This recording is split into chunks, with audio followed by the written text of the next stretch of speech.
Malaki ang chance ni Ange Kouame na maging local player ng Gilas. Ito ang nakita natin dahil malapit na nga niyang makumpleto ang 10 years residency dito sa Pilipinas. Kung titignan natin ay 2016 noong dumating si Ange Kouame dito sa Pilipinas, nakapagtapos ng high school dito sa bansa natin at naglaro sa UAAP. Dito na rin nakagraduate ng college. Pwedeng ma-exempt si Ange Kouame at malaki ang chance niya na maging local player ng Gilas at malapit na niyang makumpleto ang kanyang 10 years residency dito sa ating bansa. Kung babasahin natin ang parting ito ay pasok na si Ange Kouame bilang local ng Gilas, Pilipinas dahil kung titignan natin ng mabuti ay ang sabi, resided for 10 years and studied or hihinto tayo dito sa or, ibig sabihin kahit alin sa dalawa pwede na, at ang sabi nga studied or played professionally. Nangangahulugan na pasok na si Ange Kouame, pwede nang ma-exempt at maging local ng ating Gilas team dahil dito siya nagtapos ng high school at college kapag nakumpleto na niya ang 10 years residency. Idagdag pa natin na naglaro na si Ange Kouame sa mga local teams ng ating bansa kagaya ng Rain or Shine at Meralco Bolts.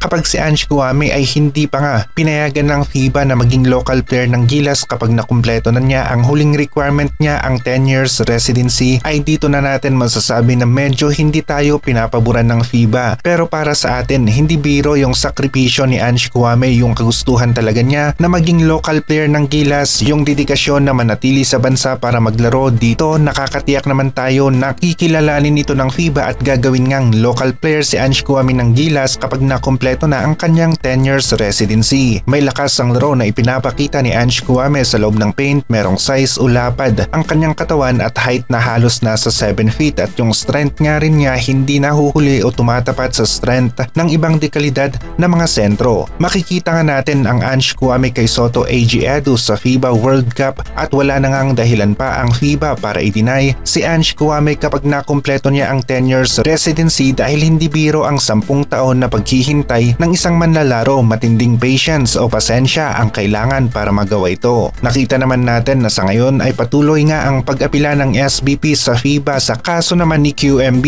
hindi nilinaw kung anong parte o rule ng FIBA sumabit si QMB, pero nakita naman natin na nabanggit na a recent FIBA ruling classified him as a naturalized player. Masasabi natin na mas malaki ang chance at mas sigurado si Ange Kouame na maging local player ng Gilas kapag nakumpleto niya ang 10 years residency. Ito ang talagang pinapalusot ng FIBA dahil ang 10 years nga ay mahirap talagang makumpleto. Sayang talaga si QMB, pero hanggat hindi nga nililinaw ng FIBA kung bakit siya categorize bilang isang naturalized player ay may pag-asa pa rin na ma-exempt nga siya at maging local player ng Gilas. Ayon nga kay QMB ay meron siyang Philippine passport bago mag-16, binigay niya ito sa SBP at pinorward naman ng SBP sa FIBA. Hindi malinaw kung saan dito ang may sabit, hindi ba legit yung passport, pero naniniwala naman ako na walang maglalakas ng loob na mamigay ng peking passport sa FIBA. Kaya ruled out yung peke ang passport, legit ang passport ni QMB. Ang malinaw nga lang na baka ayaw ng FIBA ay bagong salta si QMB sa Pilipinas. Alam naman natin na galing nga siya sa USA.